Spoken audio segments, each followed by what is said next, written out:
Hello, everyone. Let me close Slack. Okay, first housekeeping bits. Who has the hard drive? Raise it up in the air or raise your hand if you have a hard drive. Okay, so they have the hard drive with Android Studio and Xcode on it. If you need it and you don't want to use the download speeds of the hotel, just grab that and you can swap it over to your computer. It's the fastest read speed hard drive I could find on Amazon in 24 hours, so good luck. Okay. Let's do this. Okay, so today we're going to be talking about Hotwire Native. We're going to be building Hotwire Native apps. Hotwire Native is what I like to call a Rails developer's secret tool to building mobile apps. You can build iOS and Android apps powered by Hotwire Native from scratch. We're going to do that today. You won't need any Swift or Kotlin experience to get started. We're going to be walking through everything. If you want to link to these slides, there's a QR code right there. You could also drop to Masilotti.com, and there's a banner up at the top if you want to do it on your laptop that goes right to the slide deck.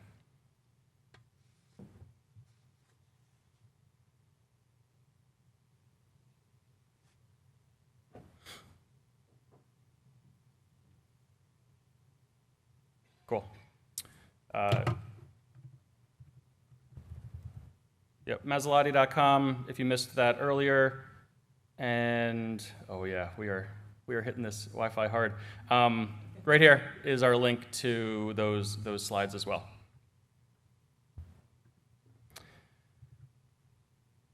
Okay. So why Hotwire Native? The main goal of Hotwire Native, the main benefit, is that we get to reuse our existing web screens across all three platforms. We minimize effort. We don't need a native iOS developer and a native Android developer and someone to maintain the App Store and Google Play. We can do it all on our own. Framework of one, we can deploy our own apps by reusing all the business logic we've already built on the Rails side. This helps us reduce time and cost by keeping our business logic in Ruby where we want to write code.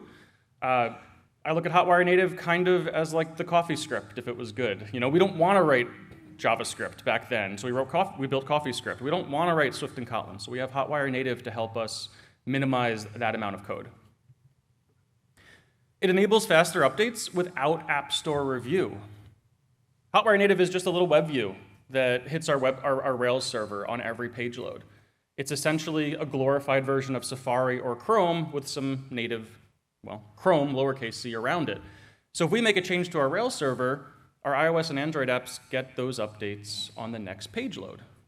We can add new features without going through App Store review, without having to deal with App Store Connect or deploying a new version. As long as the code exists on the web side, we can just get those features for free at the same time across all three platforms.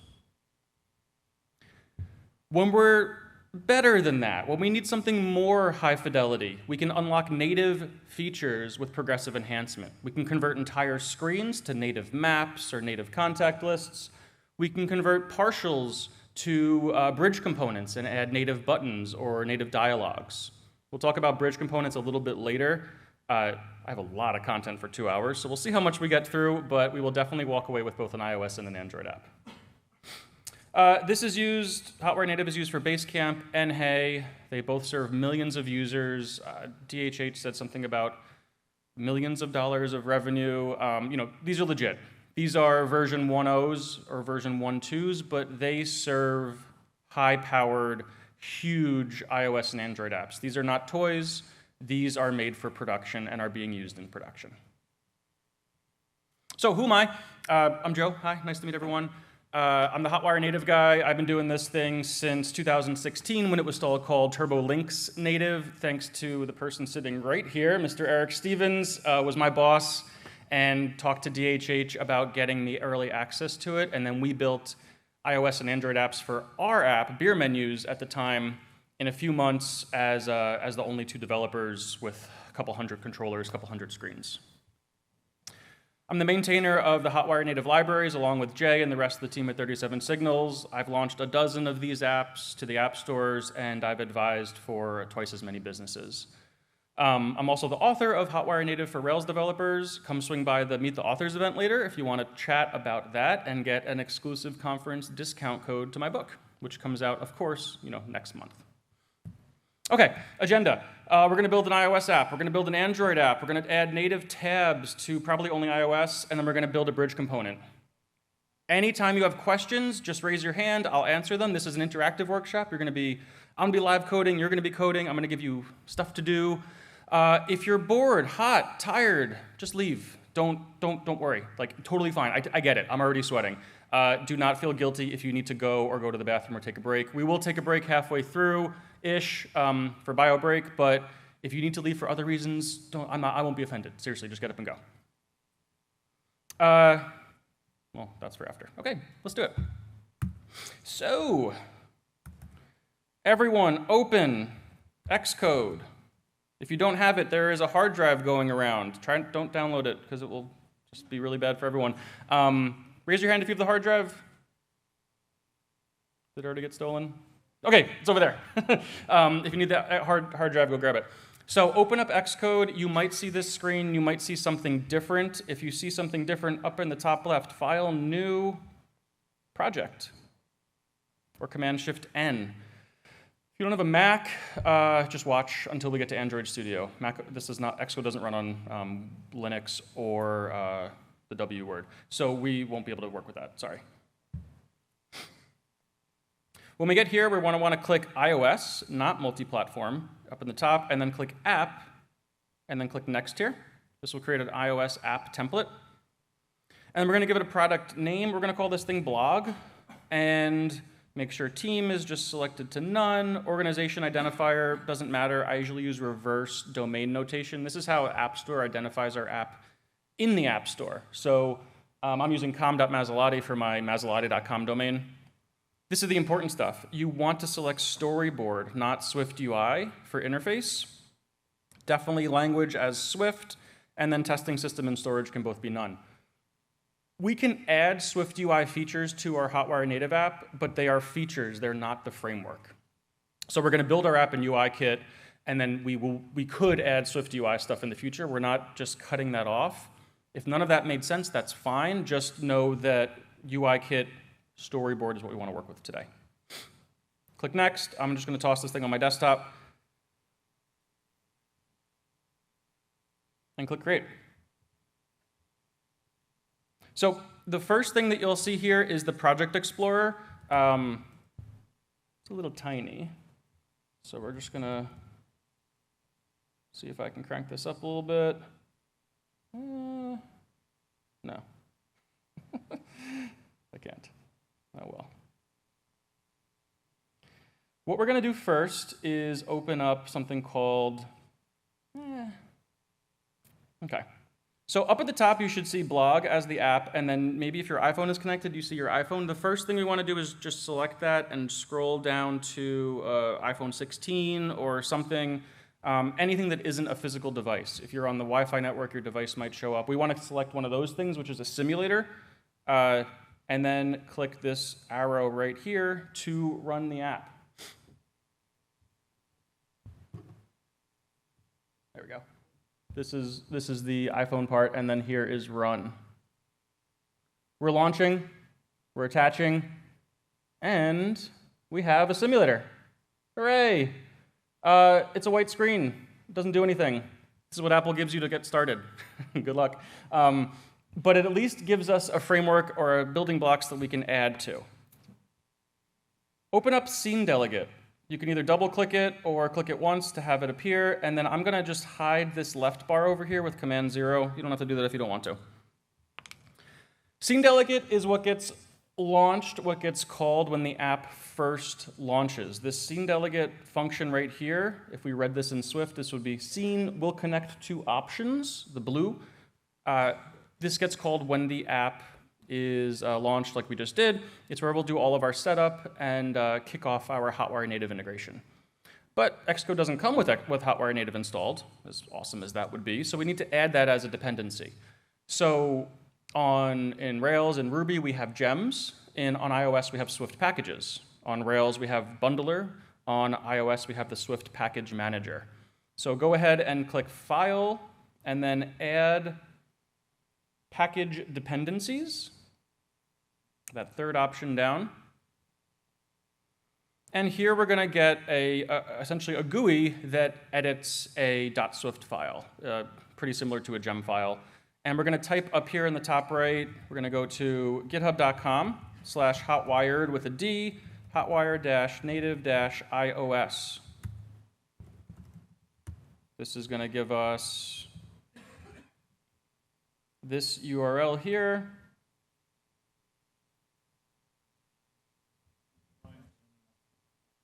Yeah. Hotwire Native iOS. Up from there, we're going to just select this dropdown and do up to next minor version. We are at 1.0, but we are introducing breaking changes at every minor release. So to make sure that you don't get caught by something there, for a patch upgrade, we want to select up to next minor. This would be like doing less than equals and then a major for a gem file. Go ahead and click Add Package, and we will all download this at the same time. Forgot about this. Okay, not too bad. When this finishes popping up, this should already say Add to Target Blog. If it says none, just drop down, select Add to Blog, and then click Add Package. What that did was download our entire Hotwire Native code base. You'll see over here we have package dependencies. There's our code. We got Hotwire, we got a config. All this stuff is right here. This is kind of like if we did bundle open. When we try to edit this, do you hear my computer yelling at me? We can't edit this. It's not actually, it's a read-only file. So if you wanted to do something there, you'd have to actually download the source or run it from, clone the repo. Okay, back in Scene Delegate, everyone has Hotwire Native downloaded. Raise your hand if you need a couple more seconds. Cool. What we're going to do next is just clean up our Scene Delegate here and create our first integration with Hotwire Native. But we can, while we wait, we can explore the Hotwire Native package, and you'll notice that there's this directory called demo. If you were to open this directory folder in Xcode, there's an Xcode project that runs the Hotwire Native demo. This is a really good place to start if you want to see kind of all the stuff that Hotwire Native can do. It has native tabs, it has electric bridge components, it has a native view controller, it has path configuration, a lot of things that the documentation doesn't really talk about. Those are really good examples to follow when you want to dive in and explore on your own. It's right here under the demo directory. Lots of stuff going on there. So definitely recommend checking that out either after this or on your own time back at the room. Okay, so everyone now let's pop open Scene Delegate. I'm going to hide this over here, and we're going to delete a bunch of stuff. We're going to delete these comments, delete this extra line, delete these comments, and we're going to delete this entire thing. We should be left with only the window private variable. The scene will connect to function, and the guard let underscore obscurity code. Once we have done that, we're going to want to import Hotwire Native. So go up at the top of your file, we're going to do import Hotwire Native. This is kind of like a require statement in Ruby, but it's really more like an import in JavaScript. It imports the whole module, so to speak. It now gives us access to everything under the Hotwire Native heavy air quotes namespace, because Swift doesn't have namespaces, but it does have a package. We now have access to Hotwire Native. So inside of the class Scene Delegate, we're going to create a private variable. So we're going to do private let. Let is a constant. Var is a variable, like you can see 2 lines above on window. And we're going to create a navigator. A navigator is the building block of Hotwire Native apps. It's what we tell, hey, visit this page, access this resource, go backwards. And navigator provides its own window or view controller for us to present onto the screen. So we're going to do that and we'll create a navigator. And this has a couple of arguments here. Oops. Or one argument that we care about. This configuration. So navigator, and then give it a configuration. Most of Swift arguments are keyword, like you would do keyword args in Ruby. You can get rid of them, but the order always matters, and you'll get yelled at if you do it in the wrong order. But for now, just assume that everything is keyword args. A navigator requires a configuration, so we can do init.init, and then give it a name and a start location, which takes a URL. A configuration tells a navigator where to start when it kicks off its web view. Remember, this manages the whole screen, your whole stack of view controllers, so you need a place for it to, well, where do you start? For name, we're just going to call it posts, because we're going to be working with a blog demo. I'll get to that in a second. And then for start location, we're going to just give it root URL, which, if you might have noticed, doesn't exist yet. Up at the top, outside of our class scene delegate, we're going to give a constant and call root URL, and it's going to equal a URL pointing to localhost 3000. This is a URL that takes in a string. At compile time, Xcode cannot tell if this is a real or valid URL, so it's going to return something called an optional. An optional is like every variable in Ruby. Everything is optional. Anything can be nil at any time. In Swift, it must either may be nil or never be nil. By throwing that exclamation point at the end, we say, hey, trust us, this is definitely not nil. Spoiler alert, if it was nil, the whole app would crash. But writing invalid URLs is actually pretty difficult. Here, we're just saying root URL now is a URL value, and it will never be nil.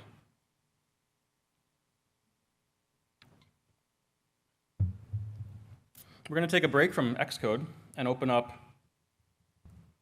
our browser here. Hold on. So this is the demo app that I had instructed everyone to download. Raise your hand if you played around with this at all. Okay, it's a blog. It's boring. You have blog posts. You have edit screens. It's a CRUD app for 3 blog posts that should be seeded. Does everyone have this on their machine and has it running? Raise your hand if you do not.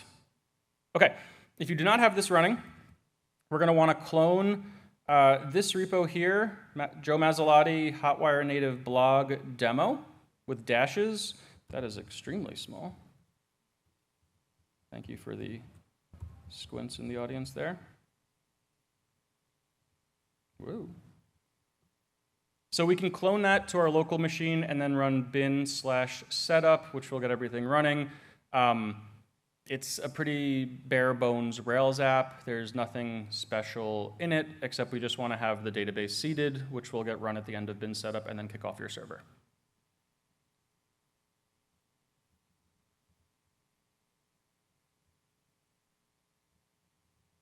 Let's go to the top.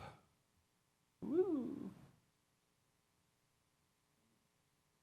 So once you have that running on your machine, and you can access localhost 3000 in your browser, we can then tell our iOS app to actually visit that first page. So after our guard let statement, we're going to want to grab a reference to our window and assign the root view controller to the navigator's root view controller. What this is doing is it's saying, hey, this window up here, this is the UI window. This is what the user is seeing, the entire UI of our app. We're going to set the root view controller to the root view controller that's supplied by the navigator. A view controller is a screen from more or less in iOS. So every screen will have one or more view controllers. The root view controller is the one that is the base, the core. It's kind of like XML. You can only have one root node. Even when you have tabs, your root node, your root view controller, is the tab bar controller. Then it has sub-view controllers. So here we're saying, hey, let the navigator take over that entirely. And then from there, we're going to tell the navigator to start. This will visit the start location of the navigator. So pointing to root URL, pointing to our local host. It's going to hit our Rails app and whatever, root colon there, which will be our posts index page. We're going to modify that slightly and just append a path of posts. When we get to bridge components later, this will become more relevant, but when we visit root URL on our Rails server, there's no trailing slash, there's no path, right? But it renders the posts controller. When our iOS app tries to visit the post controller, it doesn't know the difference between that and the root page. So we're being very explicit and saying, here's the page you want to visit. Don't let Rails do the whole root : dance in your routes file. Just go right to that page. I recommend this for both platforms. Okay. From there, we're going to hit the run button, or Command R, and our iOS app will get a spinner, and we have visited our website. I've already set up, if you've run the seeds, you will have an account, user example, password. It's already populated, so just click sign in. And we are signed in with our first Hotwire native app on iOS with 20 lines of code. So, super powerful. We have a fully working app. We have a back button, back to the sign-in page. We have a flash message. We have our web-based drop-down. We have buttons. And of course, we can click on links and get native navigation between screens. There's some things that look a little bit weird, sure. I don't know why we have this navigation bar and that navigation bar, and this is still here, and there's a back button to the sign-in page. That's kind of odd. But for the most part, we have a core version of our app with very few lines of code, just building off of a very bare-bones Rails app. A little bit of diving into how this works. This is a web view. From here down is the web view, right? From here up is native components. Native part of coming from Hotwire Native, coming from UIKit. When I click on one of these links, I'm going to turn on slow animations here. When I click on one of these links, we still see that screen behind it, and we get a new screen on top of it. That works by when a new link is clicked, Hotwire Native under the hood takes a snapshot of the web view. It then swaps out the web view that's rendering the content, slides the web view around, puts it on the new screen, and renders the screenshot for you. So we get beautiful native-like transitions entirely for free with no changes to our Rails server, all because of some fancy moving around of a web view and some snapshotting. What's really important about that, too, is that we're using one web view. So Turbo.js means that we can save all of our head requests, all of our CSS, our JavaScript. We're actually doing Turbo.js visits here. We're not doing full page loads. So we get all the page speed benefits of using Turbo.js, again, for free. We're using localhost, right? So we're not even seeing the spinner or whatever. But if we can keep our page loads under 200 milliseconds, the user is also going to see no spinner or anything, and it's going to feel very native. And of course, we get things like pull to refresh for free. We get, if I go to edit this page, these are getting annoying now. We can now edit this screen tile to say, live at RailsConf. Scroll down to the save button, and you notice that we actually went backwards a screen automatically. Under the hood, Hotwire Native has all of this functionality around when you're visiting a new page where we should navigate to. It knew that this screen, the show page, was on the stack, one stack prior, so it didn't push it again to have duplicate content. It actually navigated us back to that page by default. And all of that was handled in our Rails server when we hit update, was redirecting to the post page. So this is how Rails and Hotwire Native plays so nicely together. A redirect is then getting translated in Hotwire Native under the hood to say, hey, you want to visit this page, you already have it on the stack, let's just go backwards. We also made a post request, which means that when we go back to our posts index, we have our content without having to run any refreshes or anything. That worked because, remember that snapshot cache I was talking about? That got busted every time we make a non-get request. So every time we make a non-get request, we update, we create, we delete, the entire screenshot cache is destroyed, and this page was requested fresh again, which means our content is guaranteed to be up to date. So again, just a really nice way of how Rails and Hotwire Native work together. Any questions on iOS, Xcode, Hotwire Native before we move on to doing the same exact thing on Android?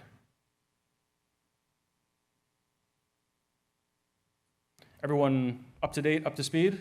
Raise your hand if you need a few more minutes to get through this code. Cool.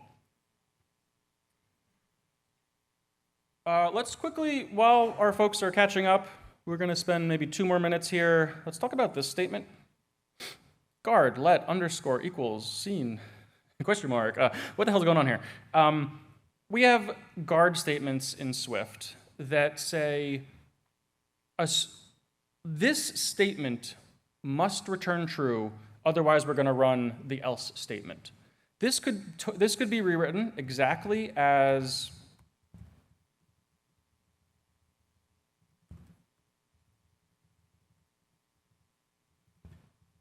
this. If else. A guard is an unless statement in Ruby. That's all it is.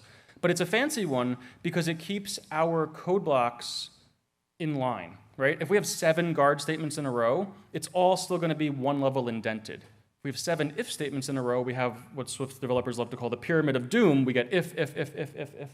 All of a sudden, we're 17 indents deep, and we have no idea what we're doing. A guard statement keeps us at 1 or 0 indents, keeping our code just looking a little bit cleaner. Underscore is same as Ruby. It's an underscore. It's a throwaway variable. But we're saying here, if we can cast a scene as a Windows scene, assign it here. Otherwise, bail. If you're bailing there, your app has big problems. I think that that's more of a legacy thing. But essentially, it's saying cast this scene so we can start applying content to it. We actually don't need that statement at all, but Apple still recommends it because you can run multiple versions of your app, kind of like on an iPad, like left and right, like split screen, and sometimes your scene will be a different scene subclass. I don't really deal with those in Hotwire Native apps because if you have 2 web views running at the same time, you have a lot more sync problems to worry about. Okay, that was iOS. Let's move on to Android. Fair word of warning, Android is like a lot more code and a lot more configuration, a lot more fiddly bits. But we'll come back to iOS for the rest of the talk. So let's open up Android Studio. Spinner already. You'll either see this beautiful welcome to Android Studio with the new project button. Feel free to click that. If not, file, new project, same as iOS, or same as Xcode. Don't click this. Don't click empty activity. Click empty views activity, the one without the fancy cube thing in the middle. Empty activity is going to use Jetpack Compose to create our app, the equivalent to Swift UI, not compatible with Hotwire Native at this time. Empty views activity is, quote, the legacy way of doing things. Views, more like UIKit, will give you access to the building blocks and the fragment navigation that we need to do an Android app. Click next. This usually is pretty good. You can leave this. Just make sure that your save location, you know where it exists. And then click Finish. Everyone click Finish because it's going to download a bunch of stuff. I'm going to talk about this screen a little bit more while everyone else downloads all the dependencies. So click Finish, let Xcode run. Language Kotlin. Does anyone know what's underneath that dropdown? Yep. Java, don't click that. Definitely don't click that. I got lucky and started doing Hotwire Native development when Kotlin was out, so I never had to touch Java, but I've done some old Android apps with Java, and it is not fun. Minimum SDK, Android Studio does a good job of just like selecting this for you automatically. I usually just leave it. I think that Hotwire Native requires 26 or 28. I'd have to double check that, but 28 is definitely good enough for us, and we're running on 93% of devices, which is great. Remember, this is across the world, so if you have users that are more likely to have Android devices, think about this number a little bit more. But if you're running an app that is primarily in the US, this number is way higher. And then Kotlin DSL versus Groovy DSL.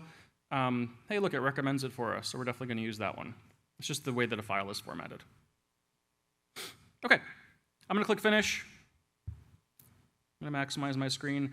Android Studio is going to do a bunch of stuff. Down here at the bottom, I'm sure no one in the back can see it. So right here, we're importing the Gradle project. Gradle is like Bundler on steroids. It not only does dependencies, but it also sets up our build configurations, our run configurations. It adds plugins to our actual Android Studio to help us deal with parsing XML or parsing JSON and all this stuff. It is a beast, and I understand about 25% of it. But we will use it for dependency management. Once your app has finished, you'll want to select the Android from the drop-down in the top left in the File Explorer. Android is a way of organizing your files that makes sense on Android. If you selected Project, you will see the file system of what you see under the hood. But if you do Android, you will have a much just cleaner approach to where the files are. So com.masilotti.myapplication, sorry, this is tiny. com.masilotti.myapplication is actually com folder, Masilotti folder, my application folder, app folder, and we don't want to see all that in Android Studio, so it's smart enough to collapse those into a package like this. First thing we're going to do is open open Gradle scripts and open the second Gradle script, the module app one. There are two Gradle scripts. This is for the project, and this is for our app. We only have one module, our app. If you have a lot of code, you're in the right file. If you have a little bit of code, you're in the wrong file. Scroll to the bottom. Here are our dependencies. Here is our Swift package manager, our gem file. Create a new line, implementation, and then quotes. And in here, we're going to do dev.hotwire core, version 1.2.3, and dev hotwire navigation fragments 1.2.3. This, if you're wondering how I memorized those so well, it's because I've typed it 1,000 times, but for real, it is on native.hotwire.dev, and then clicking Android, you'll see that there is a getting started guide.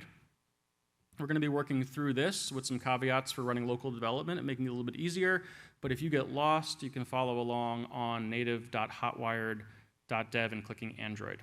You can also copy-paste code, which we're going to be doing in a second because I don't like typing XML live. But for now, type in these two dependencies and then click this Sync Now button in the top. This is going to be the same thing as what we did on iOS in Xcode and is going to download our two dependencies. Why do we have two? Core and navigation fragments. Well, the Android developers were a little bit smarter than the iOS developers when they built the Hotwire Native library, and they separated the core presentation logic from the actual visual UI layout logic. So in the future, we can upgrade navigation fragments to, Jetpack Compose, and only have to change one dependency, versus on iOS, when we want to go to Swift UI, we have to actually rewrite almost the entire library. I can say all that because I was part of it, and I made the mistake, so it was me. I'm the problem. But for now, we only need both of those. Once your two dependencies are added, we're going to do Command-Shift-O to open something and type in manifest. This probably works like you're familiar with a text editor. Quickly open on Xcode, and then click Enter to open the Android manifest. We need to tell the app that we have access to certain permissions to actually access the internet. So we're going to add a new line here, open up an angle brace, and type uses permission. A tab bar is really helpful there. And then we're going to do the internet permission and close that.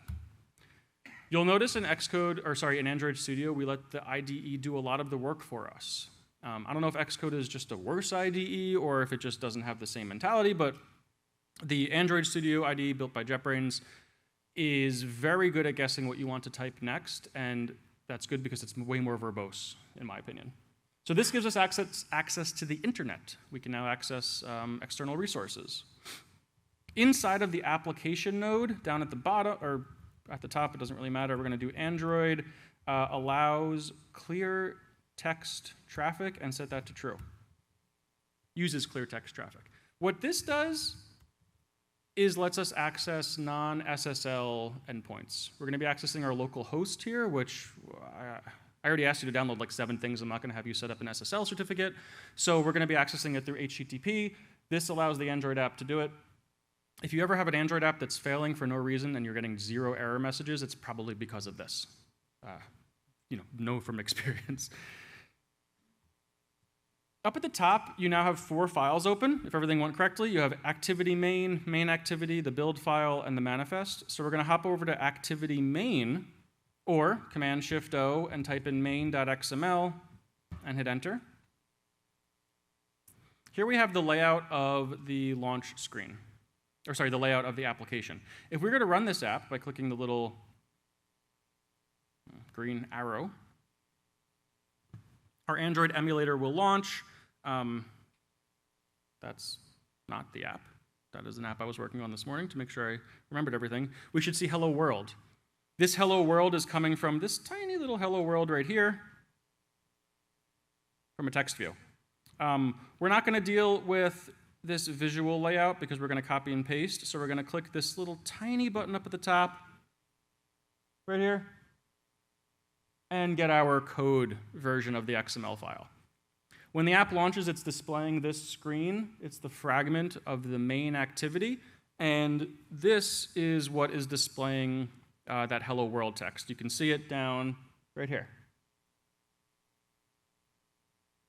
So when you have that file open in text editing mode, we're going to go to native.hotwire.dev, click the Android button, and copy and paste this activity main XML file. I could type it, you could type it, but we will both make mistakes, and it's just not fun. So we're going to copy and paste this thing, and then I'll explain it.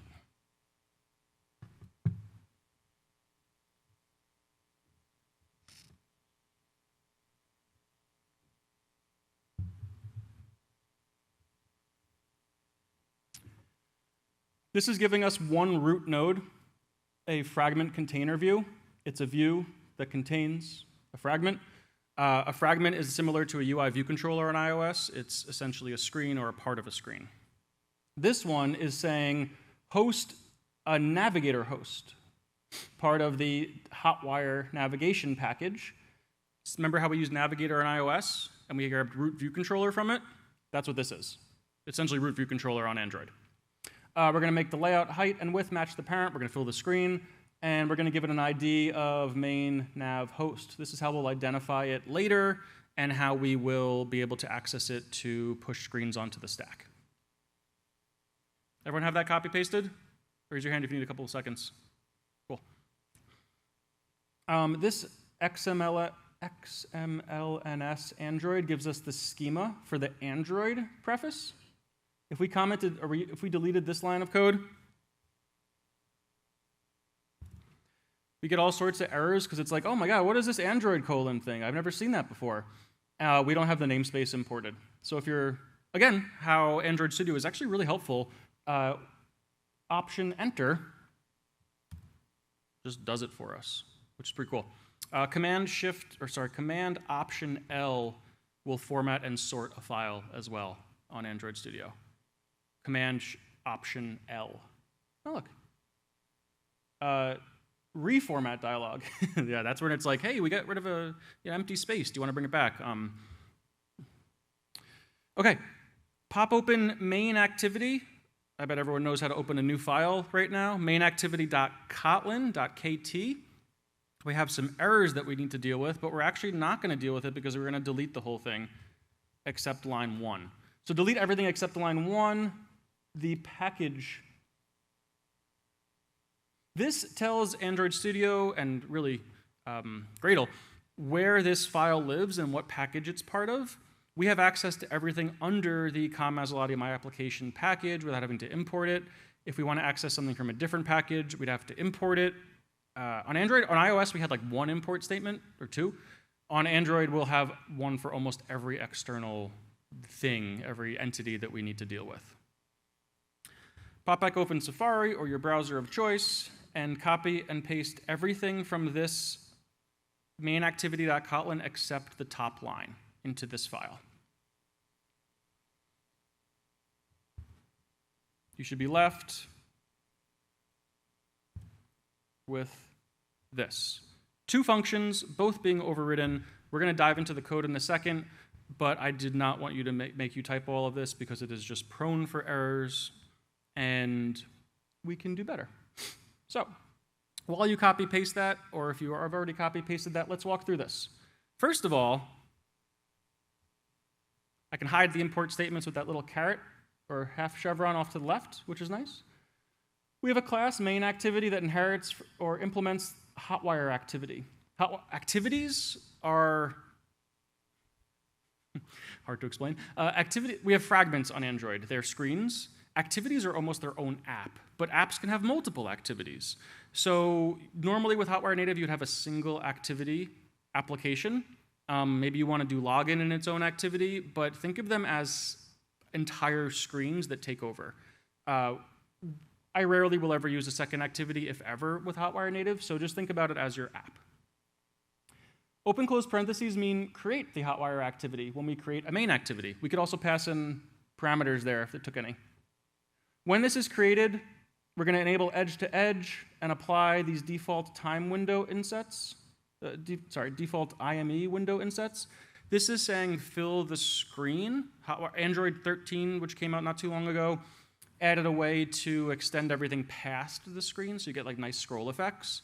We're saying, no thanks. We're gonna do it on our own way, which means that we get access to our action bar at the top a little bit nicer. We're gonna set the content view to that R layout activity main. Where's that coming from? When we did Android ID here, layout activity main is the name of this file. It gets it from the layout directory. R is our resources. Anything that's not code, sometimes also code, can be accessed through R. It's compile time safe, which is pretty cool. We get autocomplete on it, and it is checked by Gradle. So if I did that, it's going to be like, hey, this file doesn't exist, activity main. We need actually access to activity main. I just heard someone's Android emulator launch. That was a good sound. And then we're going to find the view and apply. Navigator configurations.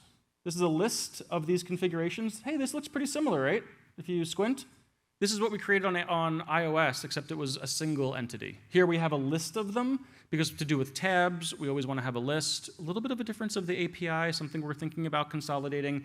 But for now, know that we're grabbing main and giving it a start location, and then referencing main nav host, like that. It's saying, hey, put all the content in this screen. We'll make one more change to this file. We don't want to access the Hotwire Native demo for this, so we're going to change this to localhost 3000, except we're not, because Android doesn't have access to localhost. We're going to change it to 10.02.2. Why? iOS, when you access localhost, creates a round trip back to your Mac automatically. It creates that loopback. On Android Studio, localhost actually refers to, well, localhost on the Android device. 10.022 is the special loopback to our Mac's IP address.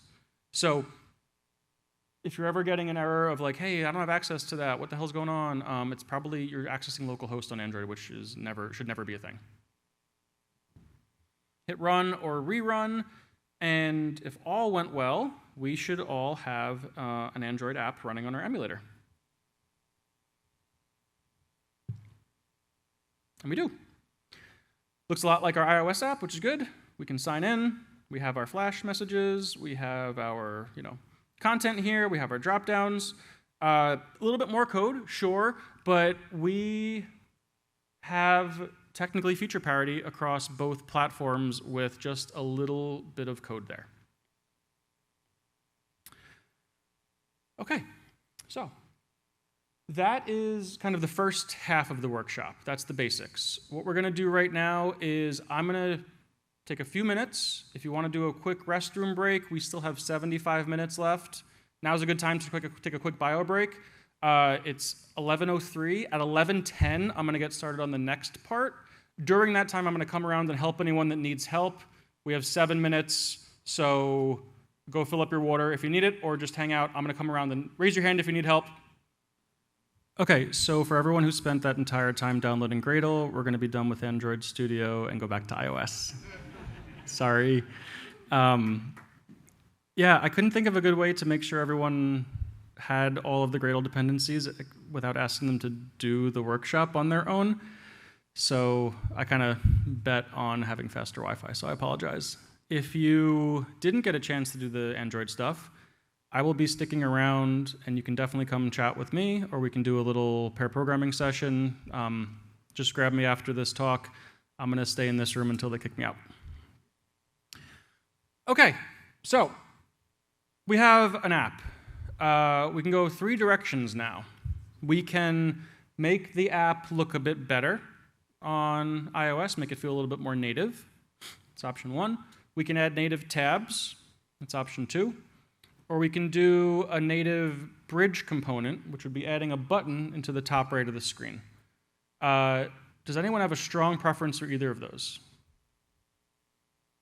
Raise up a finger, 1, 2, or 3 there. 1 was tabs, 2 was, or 1 was native screens, 2 was tabs, and 3 was native component. A beautiful distribution.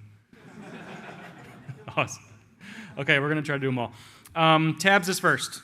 Or sorry, making this look a little bit nicer is first. Okay, so we're going to do this. We're going to put this over here. We're going to put I have Vim over here, and we're going to go to the posts show page. This is the code that I downloaded from the Git repo, and what's rendering is the content right here. So the first thing that I can do is just pretty cool and say, again, hello there. Add a p tag, and then pull to refresh this, and we get our content. Now, that might not seem that magical, right? Like cool, we added some text to the screen. But you'll notice that we didn't open Xcode. We didn't submit a new app to the App Store. We didn't touch any iOS code. And if I was running the Android app still, it would also have that functionality. So pretend that hello there was a huge bug fix. We just deployed our server. We just got bug fixes. We just got new features. We just got whatever we can do on the website without any native integration. If you take away one thing from this workshop, it's that. It's the power that once you build your iOS and Android app, that first version, it can sit in the App Store for a really long time, but still get updates every week or every 2 weeks or every 3 hours if you want, because you're still just deploying to your Rails server.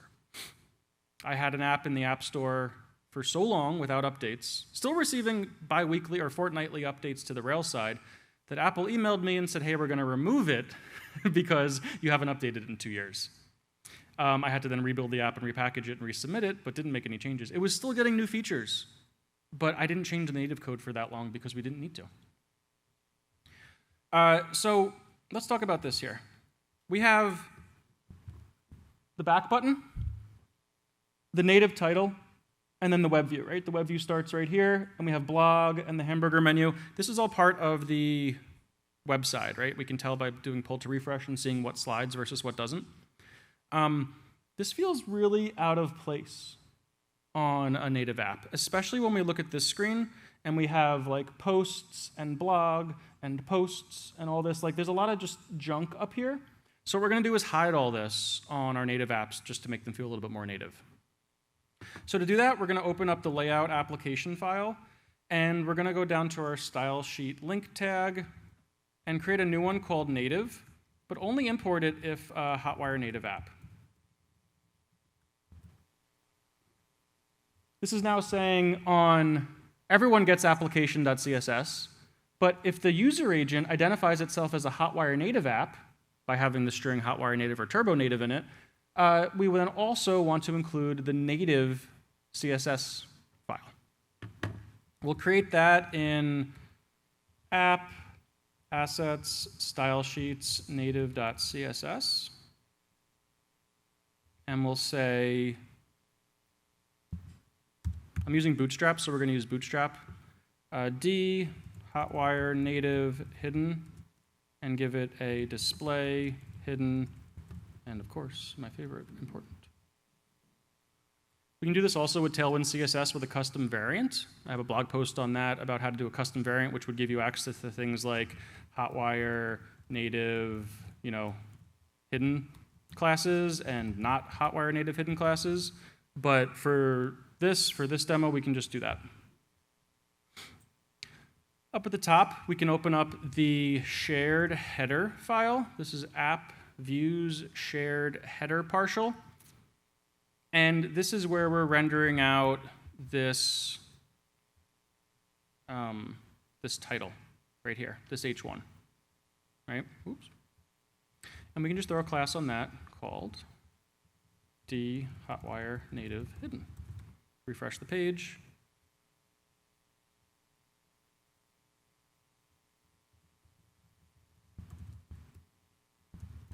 What did I do wrong? All right, some live debugging. I think I need to...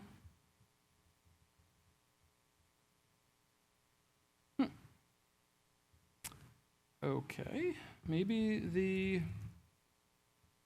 this was wrong. So what we're going to do here is just include it for every file. We're going to get rid of that if statement and first check that.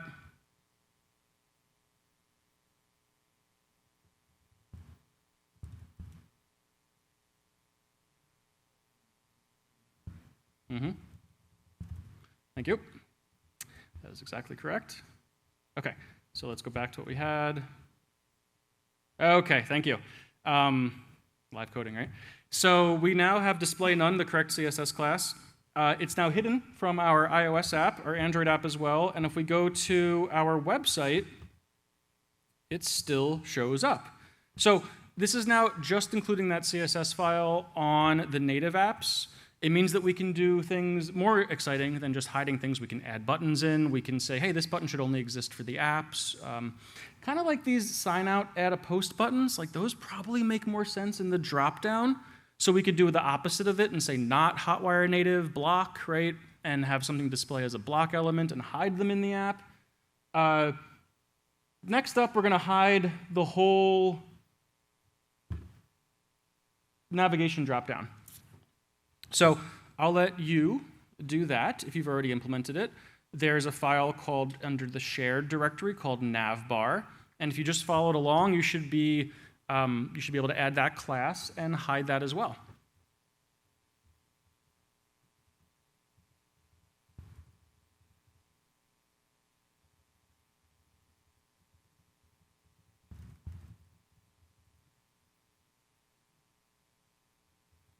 So here's the change here, right? D Hotwire Native hidden, and we pulled to refresh, and we've now hidden it. It is now hidden in our iOS and Android apps. Again, no App Store deploy, no changes to native code, nothing that we needed to do for the client side to get what I think looks way better as a native app here without all of that kind of junk going on up at the top that makes the app feel less native, right? One word of advice here, we never want to replicate or duplicate native UI elements in CSS. iOS 26 is a perfect example of why. All of a sudden, iOS 26 came out or is coming out and everything looks like frosted glass. Now all of your changes that you made to make your fancy, Rails rendered iOS app look like iOS 18 need to be redone again for glass, right? So what I like to do is make sure that I build the web interface, but make sure that the elements blend in seamlessly with the native elements that already exist.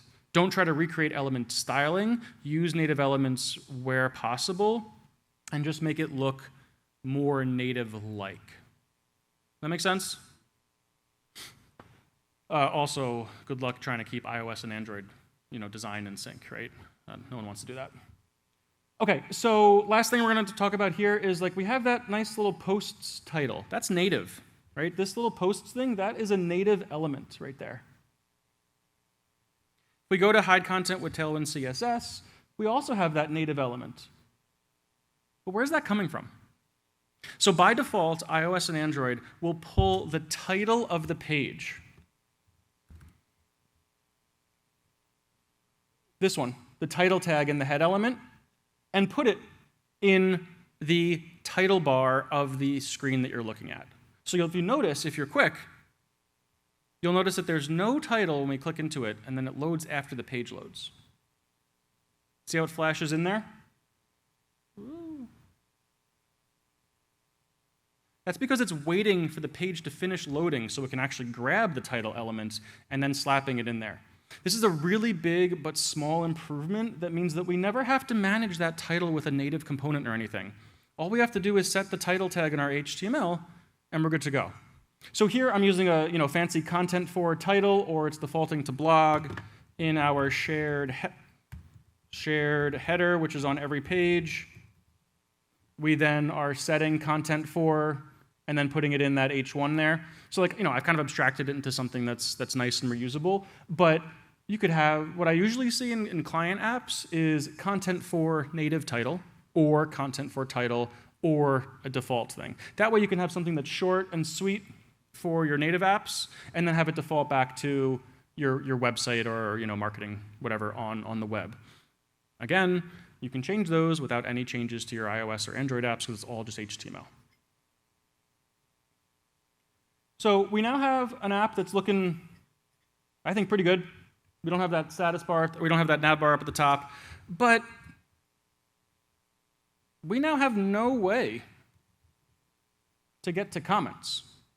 We've just removed the comments functionality from the iOS and Android app, right? If you can't link to it, or if it's not linked to, it doesn't exist in iOS and Android.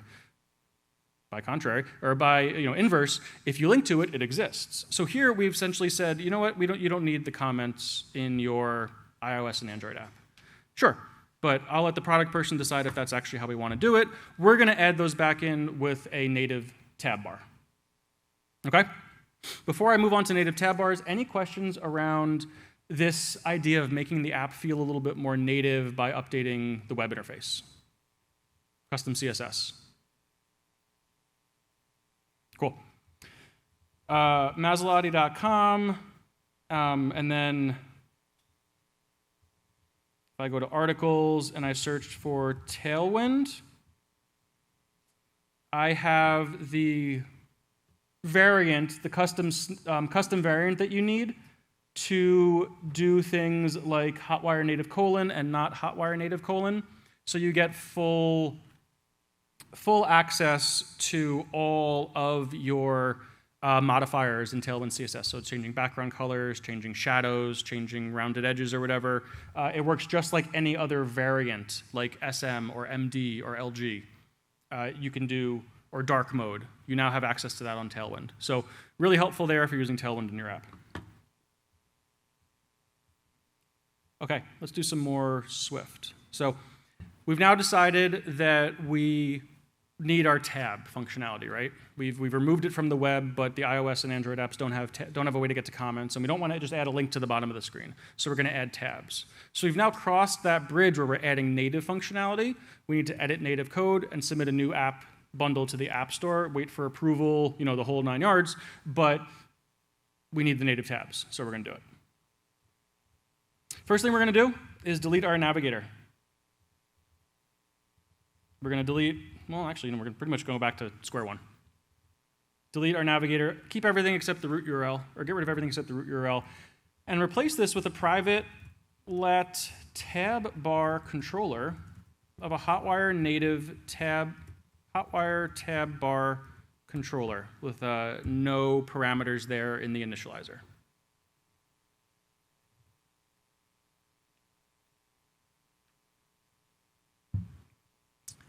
Down under our guard statement, we're going to do the same thing we had before. Window.rootViewController equals the tab bar controller. We don't call tab bar controller.viewController or .rootViewController because it is a view controller. It is an abstraction on top of the native tab bar controller, not an abstraction, a subclass of. So we can just set it directly to the root view controller. And just like we had before, tab bar controller instead of load, we're going to call, instead of start, we're going to call load. load takes an array of tabs, right? So we're going to pass in a variable called tabs, which doesn't exist yet. So to create our tabs, we're going to go outside of the class SceneDelegate. This is just to show that we don't really need this to be part of SceneDelegate. We can be getting this from the network. We could be getting it from a bridge component, but it is external to SceneDelegate, so we're just going to kind of create it in the local namespace with a variable called tabs. But again, you could swap out that for any number of ways of creating these tabs. We're going to create a Hotwire tab, which takes a title, an image, and a start location, which is a root. Lots of errors. Oh, URL.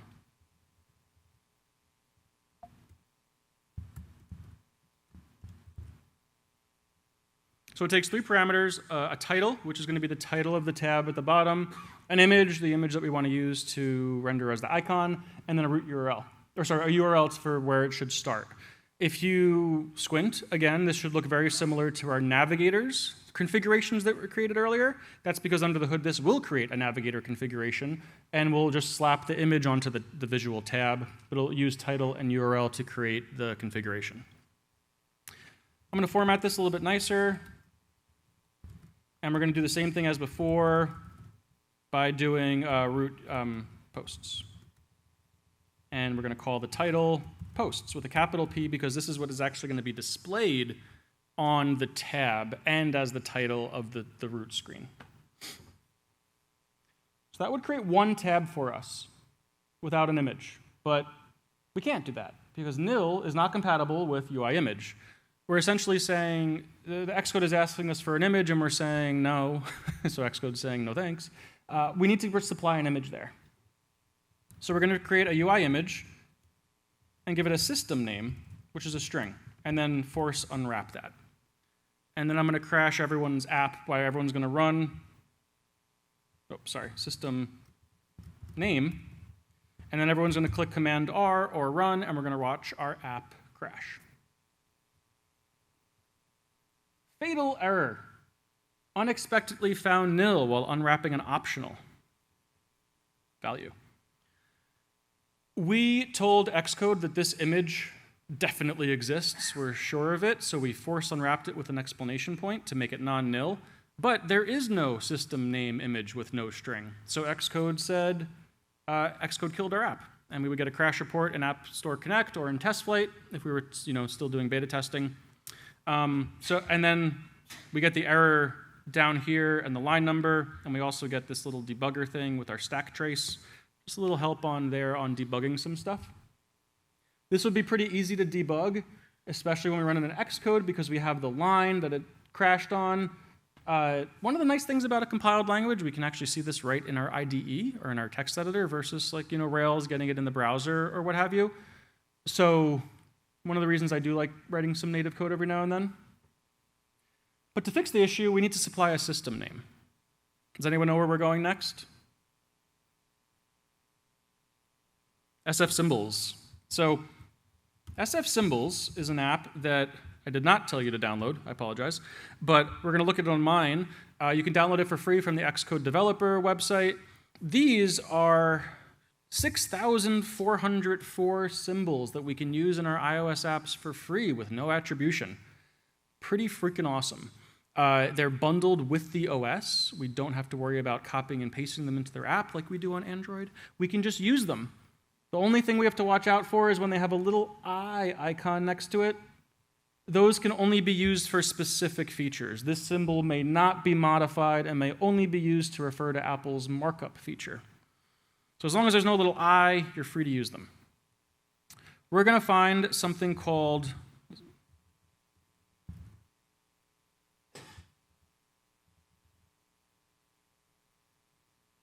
newspaper. Looks good. So we're going to use this newspaper icon, right?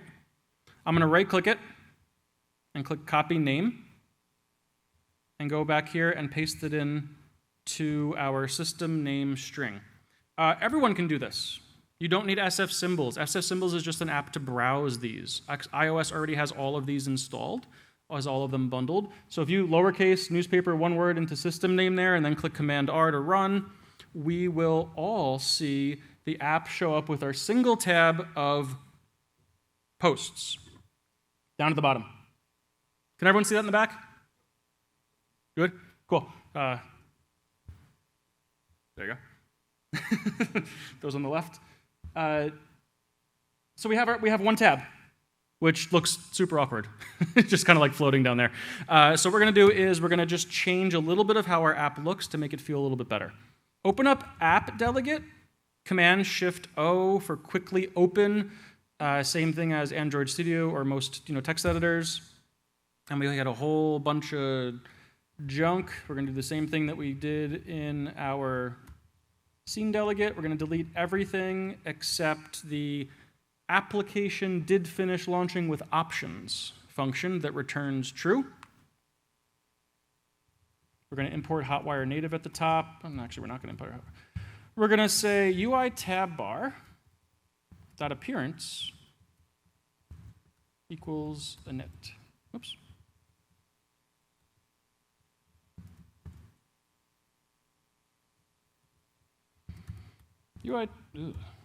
UI tab bar dot appearance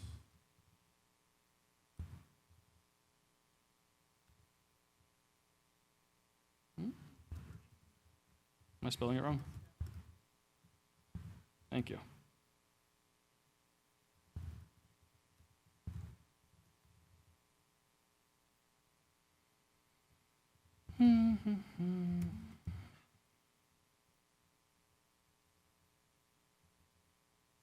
There we are. So we're going to do UI tab bar dot appearance dot scroll edge appearance equals dot init. Open close parentheses. What this is doing is giving us an opaque tab bar. Right now we have a translucent one. You can see that the white of the web view just bleeds right into the background of the tab bar. I can further show this by opening up our native.css file and giving it an HTML background of orange, important,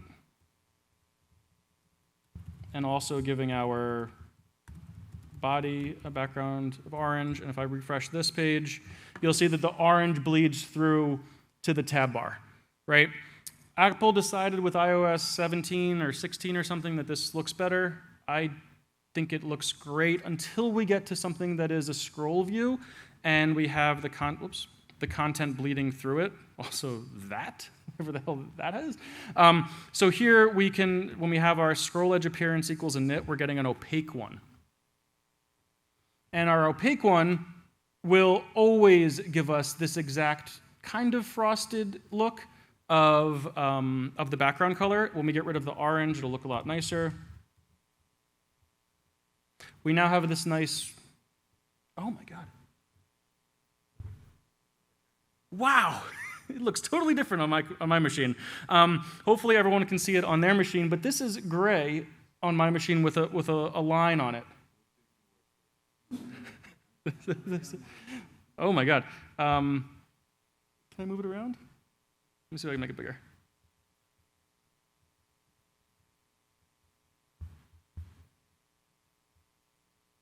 No, now I can't scroll it. Cool. 4. Anyway, this makes it look a lot nicer, and we get a nice gray background. But most importantly, we want to add a second tab.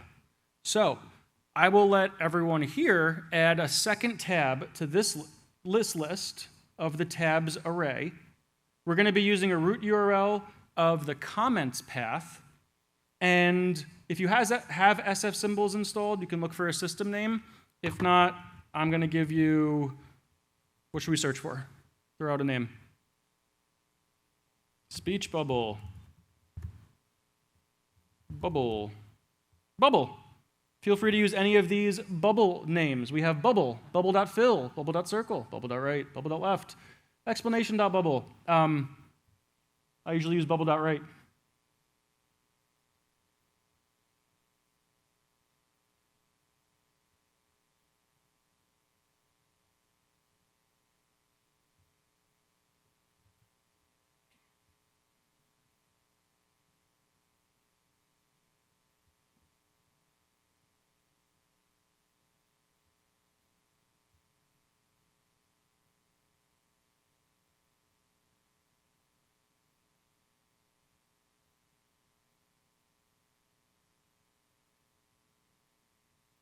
Something really cool about SF symbols is that you can customize them right in SF symbols. So here I'm creating a star bubble with a pink border and a red, or I guess this is technically pink and this is purple, coloring. And we can do all of this in code as well by using tinting.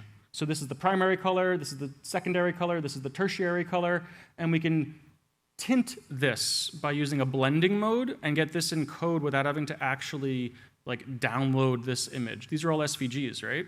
You know, you used a inline SVG gem. It's essentially the same for hero icons, but on iOS, and can give us lots of customization options there. So I'm going to implement what I just talked about. We're going to create a Hotwire tab. We're going to create a title of comments. We're going to give it an image of UI image, system name. I forgot. Bubble.right. Thank you. Bubble.right. Force unwrap it. Give it a URL of root URL, appending a path of comments, and then close out that tab and Command R to run our app, and we will have two tabs at the bottom of the screen: posts and comments. When we click on the comments tab, it will load our comments screen. These have their own navigation stacks of screens. So if I go to posts and I go like, 2, maybe 3 levels deep, and I switch over to comments, and then I go back, we keep those stacks, just like how a native iOS or native Android app would work. We can also click the tab again to pop back to the root. So all functionality that you get for free in iOS apps, we also get for free in Hotwire Native because we're using a tab bar under the hood. We're using a real native navigation bar, a native tab bar controller, something that frameworks like React Native often don't use. They often want to make their own. They often build their own and render their own on the screen. We're using something that is part of iOS. And one of the biggest benefits of this is if we start looking at future versions of iOS. I'm now going to open this exact project in Xcode 26 beta. I'm going to run this on an iPhone running iOS 26. I'm not going to make any code changes. I don't know why Xcode is bouncing at me. We're going to launch this in the iOS 26 simulator.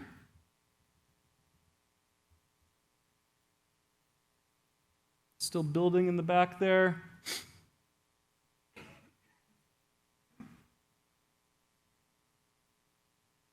First time you launch an app in the simulator, it takes a few minutes. And once this finishes loading, let's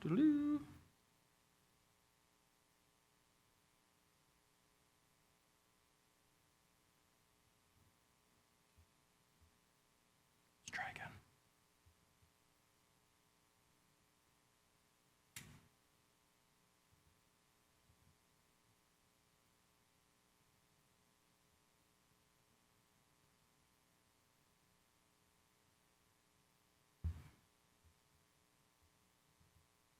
Okay, installing.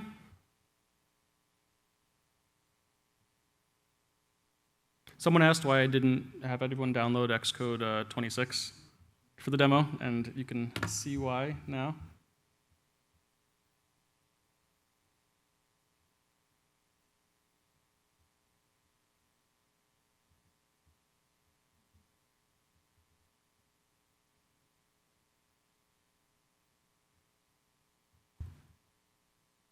Okay.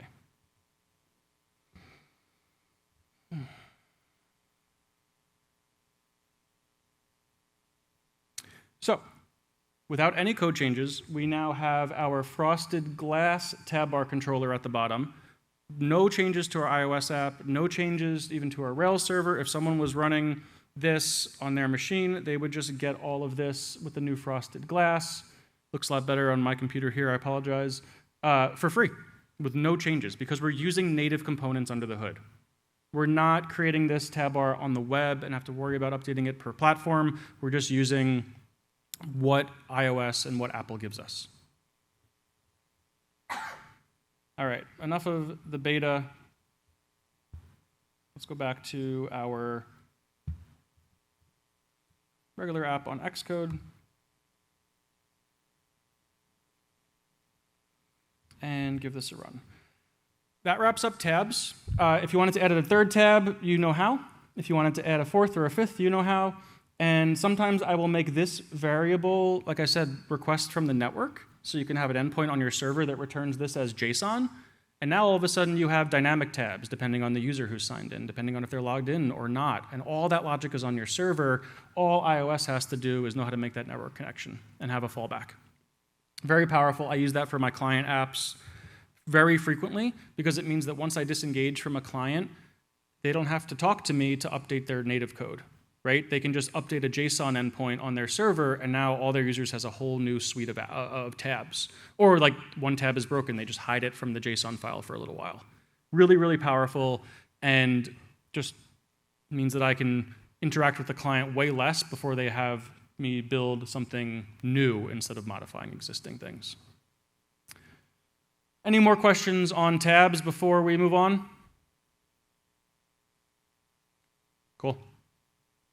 Okay, so we talked about how great Hotwire Native is. We talked about how we can interact with the tab bar controller. We talked about how we can make the screens feel more native. We have about 30 minutes left. Next, we're going to dive into something called bridge components. Raise your hand if you've heard of bridge components. Bridge components are a way to bridge the gap between web and native. They give us access to native APIs without having to write entire screens in native code. So if we go to, I'm going to open, what's a good way to demo this? The documentation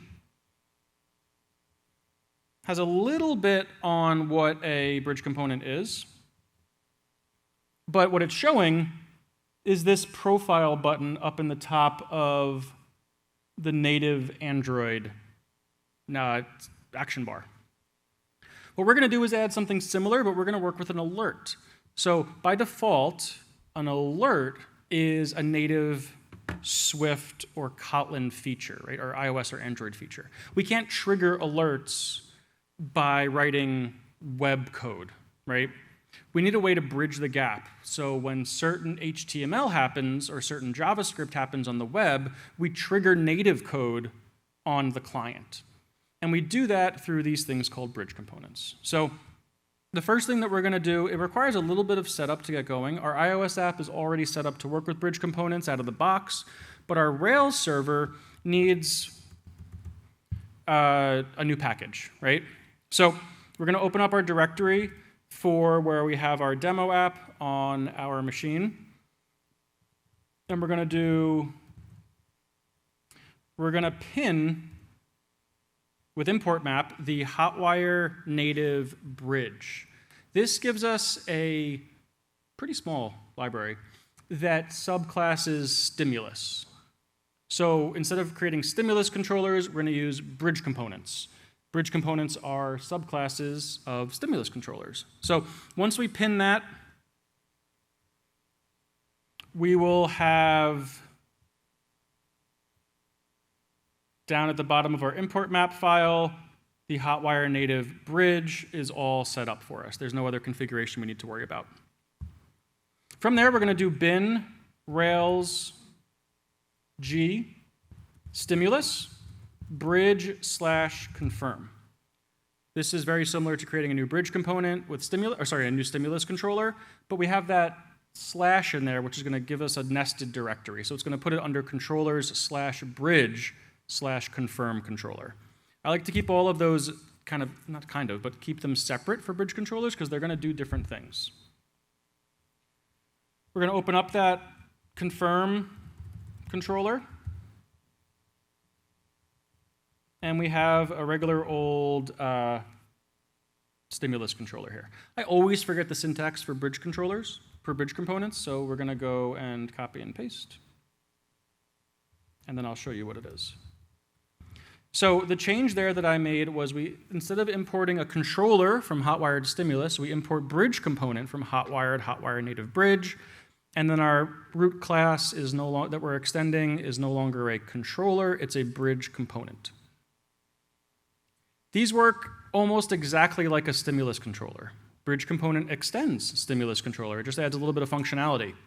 All of that functionality is documented on this bridge components, reference bridge components.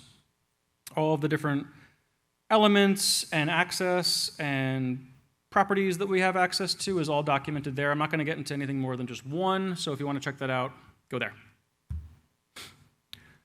For our stimulus controller to talk to our iOS or Android app, we need a way to them connect. We connect them through a name. So we're going to do a static,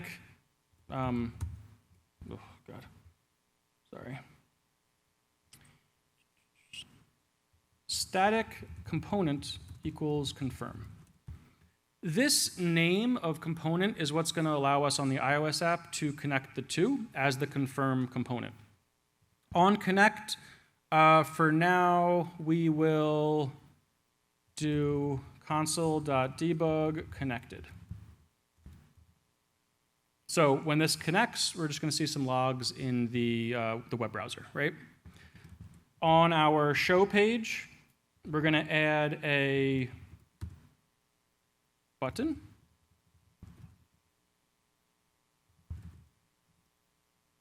To nowhere.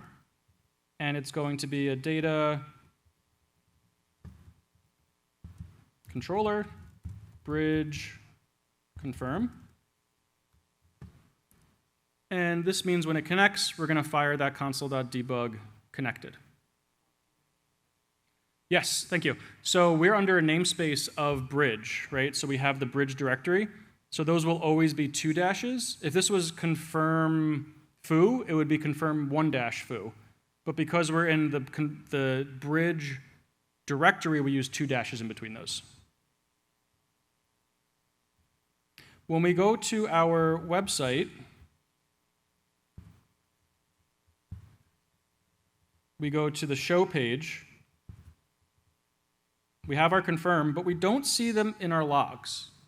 We don't see it in our logs because these components only fire for your Hotwire native apps that actually can implement them. So we're not seeing the connect in the logs because the web server, the website, doesn't have the bridge component counterpart installed.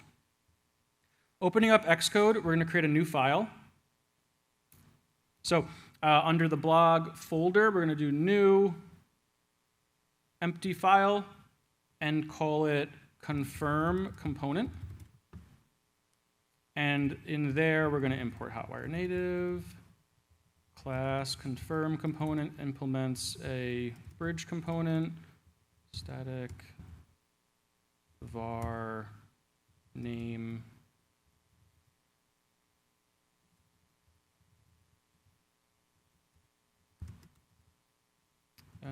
Static var. And so this is like the absolute basic component. It doesn't do anything, but it does connect. Remember, confirm is the name that we had here as the name of the component. The last thing that we need to do to actually get this to wire up is to open up our app delegate. And before the app actually launches, we need to register this. So Hotwire native, Hotwire.register bridge components, and then the confirm component.self. Think of this as your stimulus manifest. This is where you tell the under the hood, the Hotwire native, like, hey, this app right now can deal with the confirm component. We have the ability to work with something called a confirm component. Under the hood, that's actually just adding confirm to the data to the user agent, which we'll look at in a sec. But that's how the website knows and the JavaScript knows that we can handle it. So when we fatal error. Subclass must provide a unique name.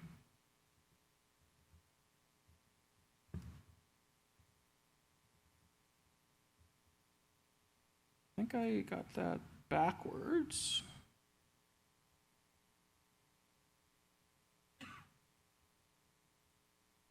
Oh, see? I was so close. So right now we have an error that says the bridge component subclass must provide a unique name. I thought I was, but it's actually a override class var.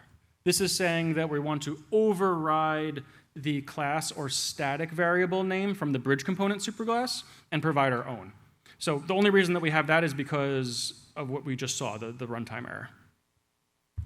So give this a run. We should get no errors this time.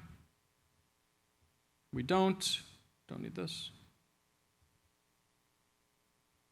I don't want to run us on 26, I want to run us on 18.5, just to remove any variables there. And when this runs, what we're going to do is we're going to connect the Safari debugger to the iOS emulator to see our console logs. So this app is going to launch. I'm going to go to the show page, and then I'm going to open Safari and click Develop, and you'll see that I have the simulator right here. Localhost 1 is the posts 1 page. We now have access to our HTML web view inside of our Hotwire Native app. So we can do all sorts of things like document.body.style equals background orange and interact with this through a JavaScript console. Well, we can Command R to refresh the page and trigger a full page reload. It's just like debugging our regular web app, but it's inside of our Hotwire Native app. The same exact thing works on Android through Chrome. If you go to the Chrome://inspect special URL, you'll see the list of all of your Android emulators up there. And you get the same interface just in Chrome. So right off the bat, we can see, can I make this bigger? Oh, nice. We can see that we have connected. That's, remember, our log from our confirm controller down there that only showed up for our Hotwire Native app, right? How does it know that we can deal with the confirm?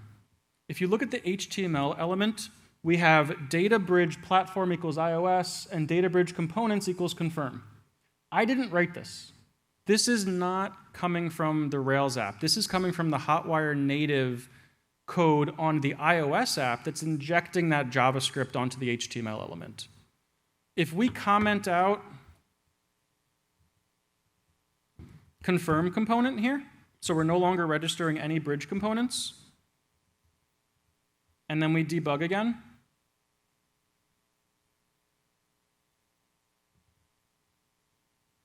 we don't have anything.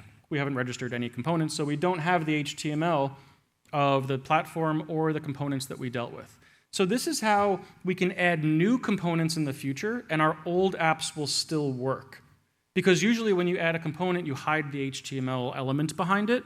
Now, if we add a confirm super component in the future, the existing apps will only deal with the confirm component and won't get any wires crossed, kind of like a versioning API. Okay. Let's actually do something. We're going to override the onReceive method in the bridge component subclass, and we're going to do something here. We're going to print out the message.event. Print will come down into our console logs right here. OnReceive is called anytime the stimulus controller passes a message to the bridge component, the native bridge component.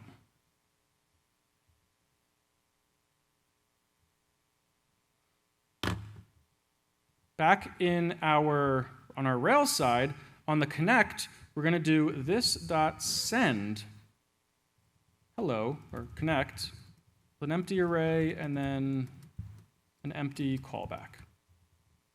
This.send is one of the things that bridge components add to stimulus controllers to communicate to the iOS or Android client. 3 parameters. The first one is the event of the message. So we're printing that here. The second one is an optional hash or object in JavaScript of arguments. And the third one is a callback function. On iOS, and Android, we can say reply to message. And then this callback would be executed. So that's where we can start interacting with elements. We can start clicking things in our DOM. It's also optional if you don't want to do it. But for now, let's run this. We're going to click the show button, or click the show page.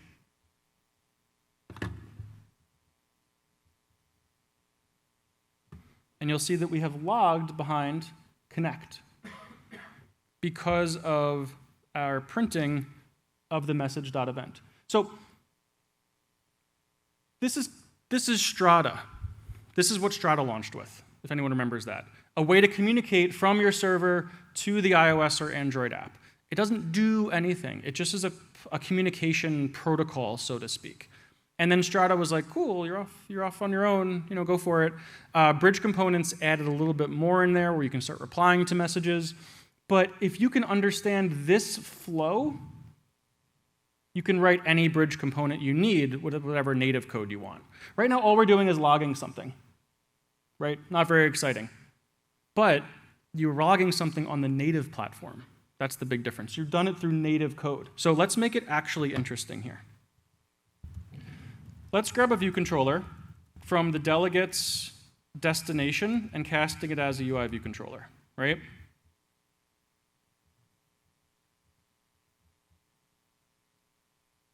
Then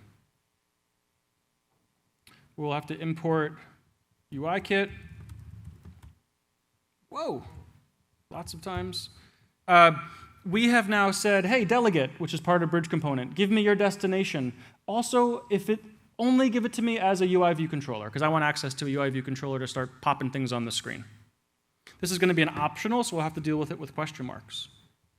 We're going to create an alert, a UI alert controller, which we're going to give a title of, are you sure? A no message and a preferred style of .alert.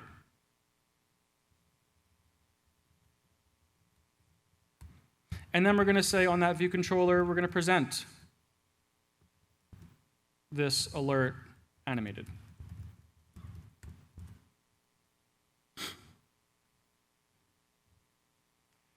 So we grabbed a reference to our view controller via the delegate destination. Don't forget this question mark and that question mark. We've created an alert that says, are you sure? We want the OS to display it as an alert versus a confirm, versus a action sheet.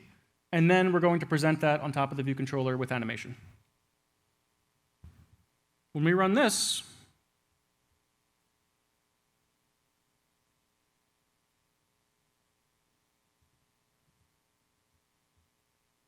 and we go to the show page, we get our native alert.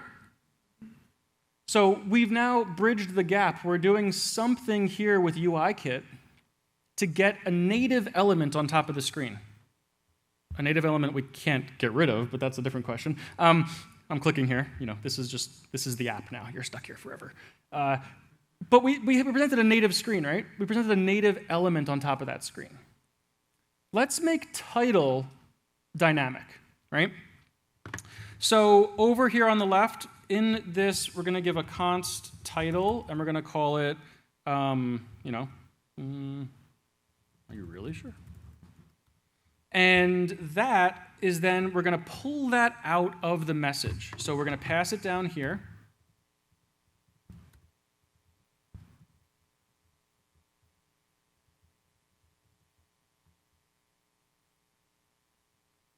So those not familiar with the syntax is we're getting a hash or an object in JavaScript of title : value title. It's just the shorthand for it.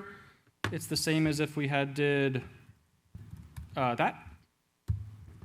And then down here, we want to extract that title from our message.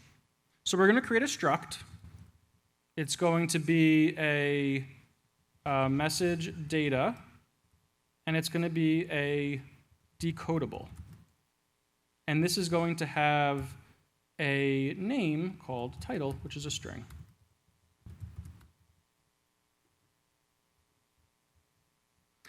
Decodable is Swift's interface to getting stuff from JSON, decoding it into objects. Encodable can take objects and turn it into JSON. We can take primitives, like a string, and get serialization and deserialization entirely for free. We're going to use this message data struct to extract the title from our message data.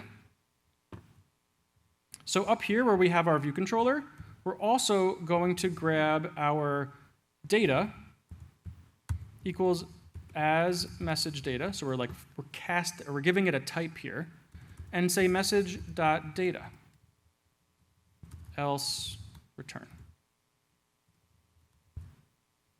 So here's that guard statement, that unless statement. We're saying, hey, if you can call this data function from Hotwire Native, if you can cast that as one of these instances and assign it here, keep going. If you can't, bail. Something went wrong. Insert developer to do error message there, right?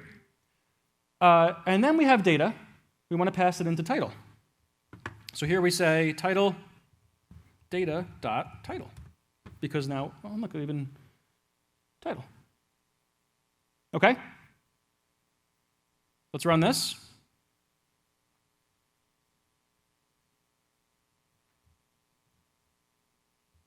Go to the show page. And we have our new "Are you really sure?" title from our web.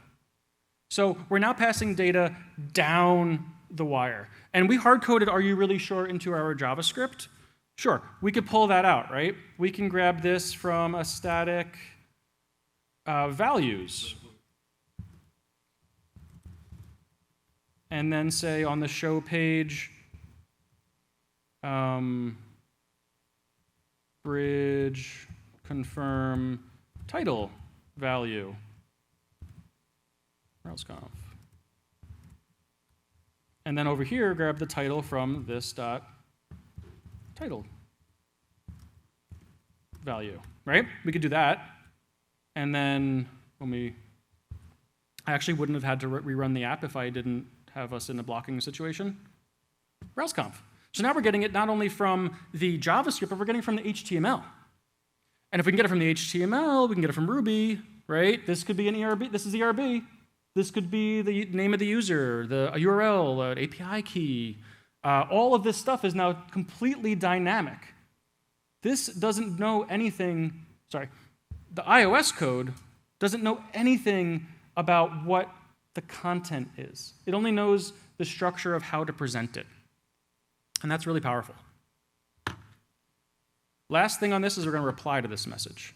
We're going to grab the alert and say add action, and we're going to give it an UI alert action called yes, and that's going to be the destructive, and we're going to add another one and say cancel, which is going to be cancel. So I've added those two buttons.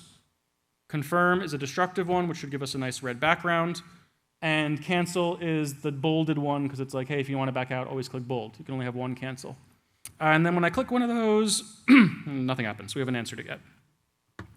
We can add a handler to each of these. We only care about the destructive action, right?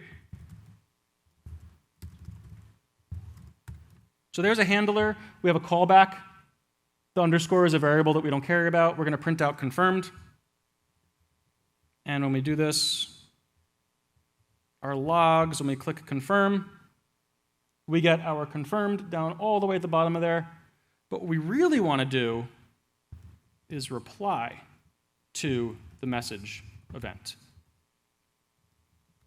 Self.reply to message event. What this is doing is calling this callback right here. So here we're now back in JavaScript world, okay? So this component doesn't really do anything right now, right? It's just like presenting this onto the screen right away. So I'm gonna change the connect to confirm. And what we're gonna do is grab the show page, and instead of doing a controller, we're gonna do a bridge confirm. Thank you. Yeah, data action, bridge, confirm.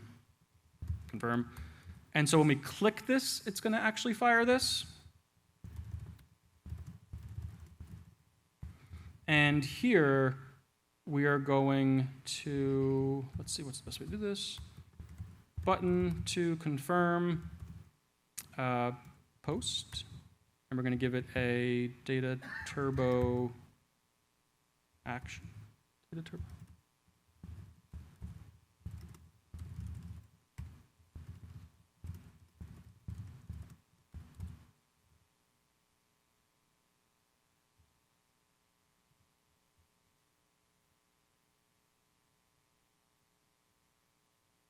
So we've wired everything up, but we're preventing the default. So every time we click, it's up.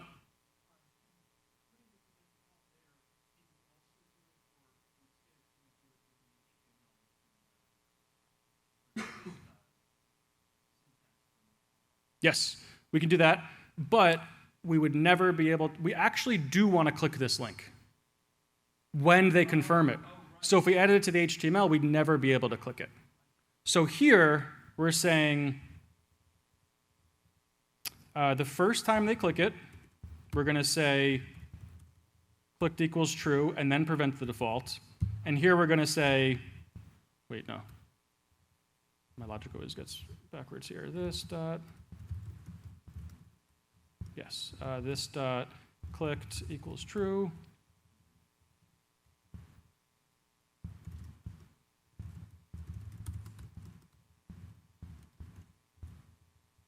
And then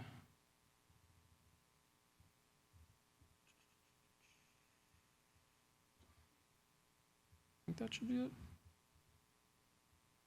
We only want to prevent the default the first time they click it. The second time they click it, we're the one who is clicking the element, right? We're the one who's saying, as JavaScript, click this element because they've confirmed it.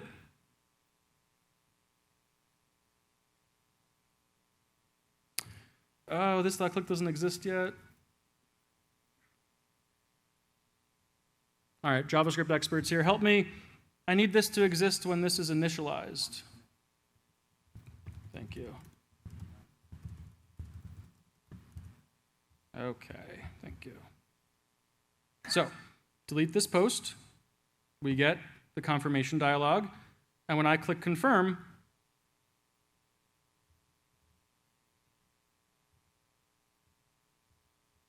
let's debug. What's going on here? So we can set a breakpoint in our JavaScript with debugger on confirm. Refresh this page to get the new content. Click delete this post.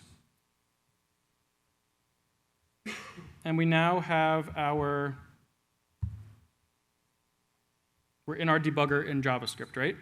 This dot clicked is false. So if, I need this one, not this one. If I step over that, if this dot clicked is false, preventing default, and then we're doing this, and then we're going to hit run. Now when I click confirm, we're going to call down here, so I'll set a breakpoint manually there. We're in this section here. This dot clicked is still false. We step over that. We get it to true. This dot element is going to call confirm again.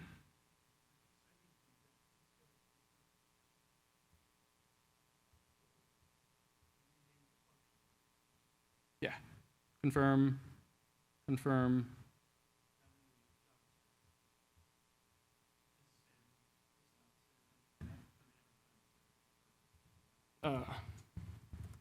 Doesn't matter.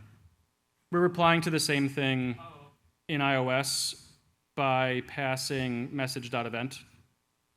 So whatever we're getting over the wire there, we're still just sending it back to. So what's going on here? So we didn't prevent default. Oh, you know what's wrong? This syntax isn't right. Data turbo action delete. Is that right? To delete a post? Turbo method, right? Yeah.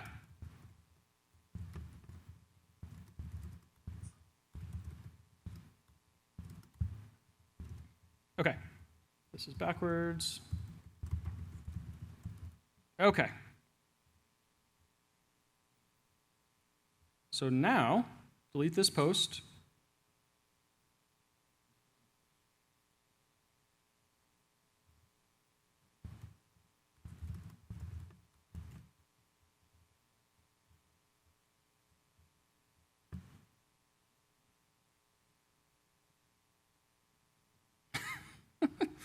Not sure what's going on there.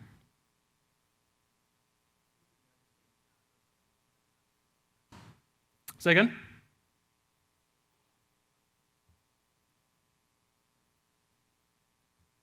But then this should fire. Oh, this is backwards.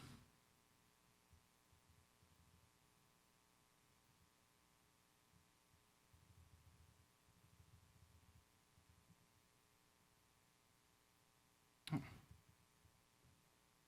got too fancy with my refactoring. Okay, there we go. If it hasn't been clicked yet,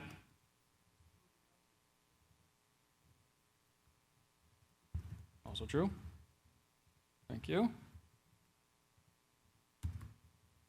All right. Delete this post. Cancel doesn't do anything because we're not responding to that event. Delete this post confirm is making a network request to our server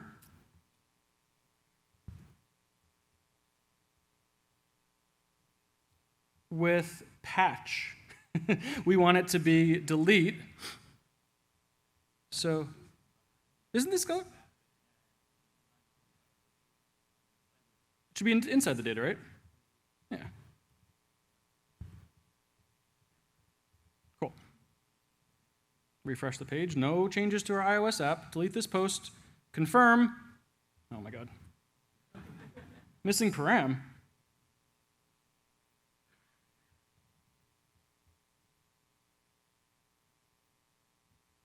It's still patching.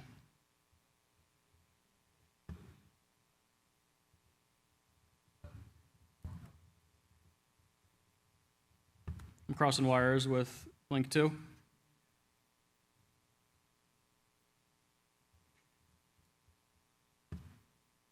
It's funny because we're not actually doing Turbo Native here, or Hotwire Native, it's just Rails.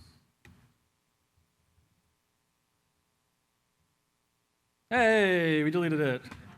Oh my God. Just like that.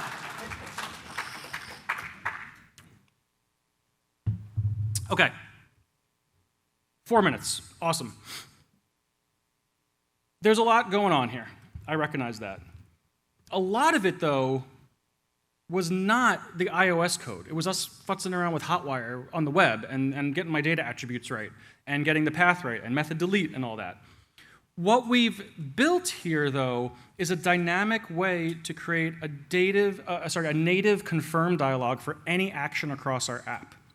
We can drop this HTML on the post's index page, right, and say, visit the dark web and link to Google, right? And we don't want any of that. And now on our home page, with no changes to our native app, we're visiting Google, right? We visited through JavaScript, so Google's freaking out on us. But the point is that we just added that button, that native confirm button, to a new screen by copying and pasting 5 lines of HTML. So we can now drop this on the profile page and say, hey, are you sure you want to delete your account? Yes. Delete your account. Are you sure you want to delete this image? We can also start to make the confirm component. If we say let destructive Boolean that's defaulted to true, right? Or don't default that to true. We can now start to say, is it destructive, and grab that dynamically and well. And now our confirm component is just a plain old alert component that has the option to do destructive actions. We can start making these more and more advanced by layering in these different properties or variables from the message data that we're getting from our server. I'll get to you one sec. The only thing that I will say with all of these is you want to keep these as generic as possible. You very rarely want a profile photo component. You very rarely want a post component. You want things like confirm. You want things like alert. You want things like notification token. You want them to relate to a native API one-to-one, usually, a contacts component. If you're looking for more inspiration, you can go to bridgecomponents.dev, and I have a free package of 15 bridge components that you can copy and paste into your apps, both for iOS and Android. Things like the alert component we just built, but a little bit more bulletproof with some error handling. Barcode scanning, buttons, document scanners that will scan and turn them into PDFs with your phone using native ML on the device. Location components, all of this stuff that it's just a GitHub repo. Bridgecomponents.dev is the URL for that. And you just take these, copy paste them into your app, wire up the stimulus controller, and you now have these native functionality in just a few minutes. Question? Yeah, I would say always lean into the Hotwire native mindset of keeping as much logic on your server until you absolutely need something. So this example is a little contrived, but if you're talking about notifications, you need the notification token to send them. Definitely reach for a bridge component. But as you're in version 2 or 3 of the app in the App Store and you're like, hey, let's like build something that feels even better, then bridge components make more sense. I have 30 seconds left, so I'm going to quickly wrap up before... Yeah, we'll do Android. Okay, so where do you go from here? I wrote a book on Hotwire Native. I'm going to be at the authors table this afternoon. If you want to talk about the book, come say hi. I have discount codes, RailsConf Joe for 40% off my book through the Prog website, which makes it, I think, pretty affordable. Bridgecomponents.dev is the component library that I just showed you. And then my newsletter is on Masilotti.com. I send out a weekly newsletter for Hotwire Native tips and tricks, how to build your app, links to everything right there in a QR code. And I make my money by consulting. So if you need help with your Hotwire Native app, come talk to me. I'd love to help you bring your Rails app to the App Store or Google Play, whether I'm working with you and building it or advising you on best practices. That's my talk. I'm Joe. Thank you all for coming, and I hope you build something great.